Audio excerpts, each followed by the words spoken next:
Assalamualaikum warahmatullahi wabarakatuh.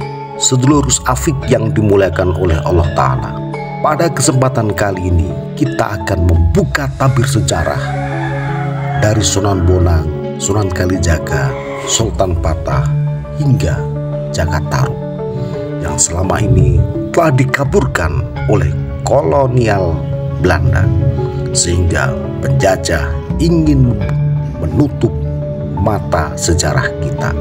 Untuk itu, marilah kita simak dengan jelas dan dengan lengkap sejarah Nusantara yang ada di Demak, peninggalan Sunan Kalijaga yang terlupakan oleh sejarah Indonesia. Mari kita simak untuk membuka tabir sejarah yang sebenarnya. Semoga bermanfaat untuk Indonesia Raya.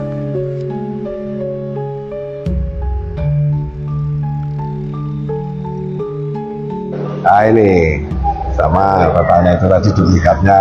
Ini kalau kita pakai pameran kan nggak perlu pakai ini Pak, takutnya hilang Pak. Iya. Nanti 5 miliar dibayar orang. Oh dicoba ini Pak, oh cukup viral.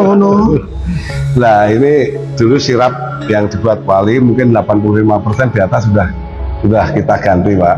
Jadi gede ya, sirapnya gede-gede ya. Ini Quran ini semuanya tulisan tangan. Nah, kitab suci ini tulisan tangan. Jadi leluhur kita dulu nulis tangan kayak gini ya. Quran sudah luar biasa. Jadi bukan komputeran. Ini mahasiswa banyak yang nggak percaya. Kalau nggak percaya silakan loh. Apa dulu sudah ada kertas Pak? Loh, saya cari sejarah. Ada kertas nggak dulu? Ternyata Portugis itu zaman dulu ya, itu sudah punya ini. Satu dunia itu Portugis yang punya pabrik kertas ternyata. Nah inilah saya meyakini bahwa termasuk ini tulisan tangan Sunan Bonang, Raden Matur Ibrahim. Ini sudah tafsir juz 15 sampai 30. Tapi saya cari yang juz 1 sampai 14 sampai sekarang belum ketemu. Ya, karena ini juga dikasih orang hamba Allah, tidak mau disebut namanya, ya Allah alam. Alhamdulillah kita masih diberi. Cuma kalau diberi pusaka, keris dan sebagainya memang saya tolak Pak. Saya suruh masukkan ke museum daerah. Karena sini khusus dari Masjid atau Wali Songo dan Raden Patah. Ini walaupun rumit itu tulisan gambaran tangan ya Pak ya, bukan cetakan gitu loh. Ya, itu pun dari orang Kudus yang ngasih. Saya sendiri referensinya benar atau tidak nggak tahu. Yang ada tombak di situ pedang itu. Nah, ini Pak. Ini termasuk apa? Ini gentong bukti pemberian dari dinasti Ming. Ini ibunda Raden Patah, Putri Campa abad 14. Gentong samono ini. Nah, kentongan ini disebut kentongan kuda.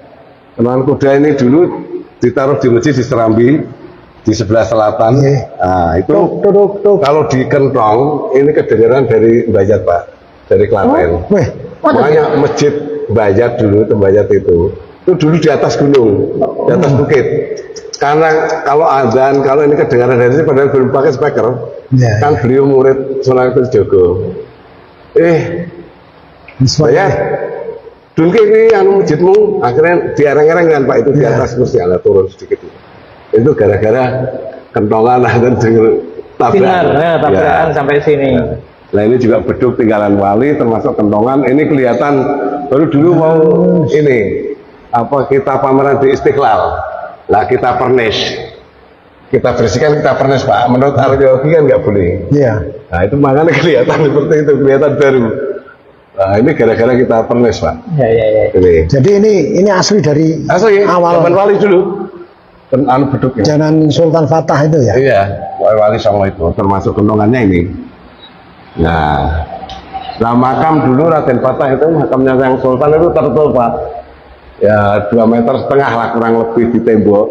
Nah itu jadi jeruji itu gara-gara saya sering mimpi dia itu pengen orang yang datang tuh bisa melihat beliau lah. Akhirnya alhamdulillah kita rapat, disetujui, kita bongkar. Yang pintu petir yang mana Pak? Pintu petir ini Pak. Oh ini. Nah ini yang karya Ki Ageng Selo ini. Nah sama ngerti Ki Ageng Selo itu siapa? Jadi Ki Ageng Selo itu turunan ketiga dari Ki Joko Tarub. Nah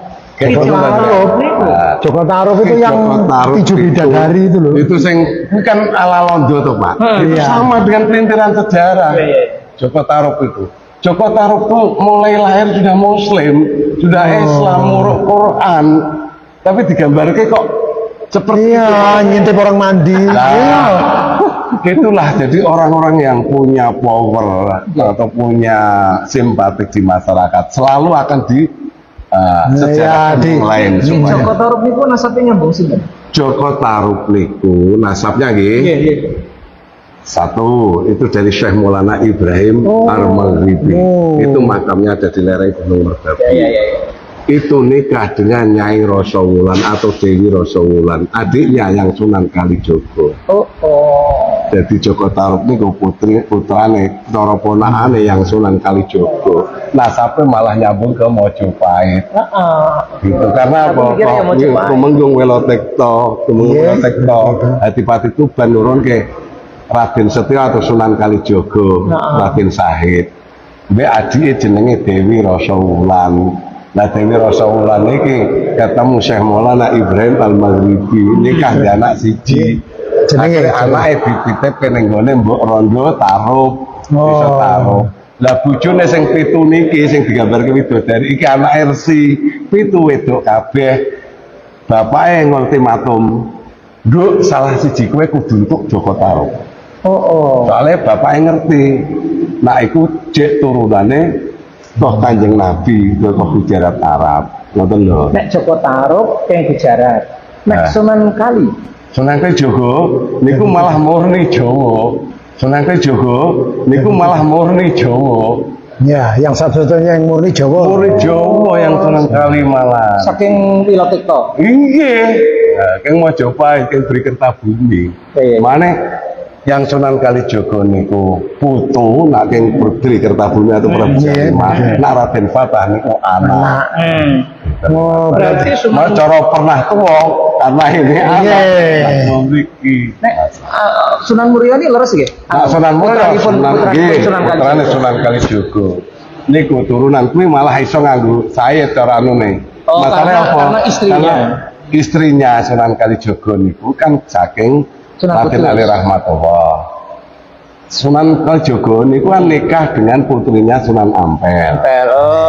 Sunan Ampel, Dewi Murtosifah, nurun ke Raden Umar Said Sunan Muria. Gampangane ngoten lah. Putrine Sunan Ampel niku sing nyambung. Nggih nyambung ngoten. Padahal Raden Fatah sing nyambung ke ibuke. Ngoten to. Sing langsung ke sana ngoten. Mulane sejarah niku ya Allah mana nuwun sewu. Yang Sunan Muria waktu bikin buku, padahal di sini sudah saya cerita sampai 5 hari sama pengurusnya. Saya bilang kalau orang Demak meyakini bahwa Sunan Muria putrane Sunan Kalijogo, lah kok neng sing berkembang neng Muria neng Kudus putrane Sunan Kudung, Sunan Ngudung, Sunan Ngudung, mula bilang leres, bener betul lah, bener terus cek ra percaya. Wahyu dengan Habib Lutfi. Nah, karena Habib Lutfi dibilang putrane Pangeran Mandalika. Balik malih teng kula pengurusnya Pak Manap CF niku. Mas iki kok nggone Kudus sampean ngomong bener, putrane Sunan Ngudung ya bener, Pak. Ning Demak Sunan Kalijogo bener. Terus nggone Habib Lutfi Sunan Pangeran Mandalika kok bener. Sampeyan durung ngerti aku. Neng Demak Sunan Kalijogo, putrane Sunan Kalijogo. Neng Kudus putrane Sunan Ngudung, mantune soalnya oleh adike Sunan Kudus. Itu anak mantu. Kan bener toh dadi anak. Lah, Mandalika ngomong Mandalika. Mbah dijelaskan Mbah Rararti, bagi saya Pangeran Mandalika itu nama lain dari Sunan Kalijogo saiki bukan Pak. Tapi beliau mau ngambil yang mana monggo. Aku ngono to, Pak. Demikianlah tadi pelurusan sejarah tentang senjata para wali, nasab Sunan Kudus, nasab Sunan Muria, bahkan nasab Sunan Kalijaga. Semoga bermanfaat untuk Indonesia Raya yang masih bersama dengan Gus Afik. Panjenengan saya doakan sugih waras sehat tentrem, rezeki panjenengan mengalir deras tanpa batas. Assalamualaikum warahmatullahi wabarakatuh.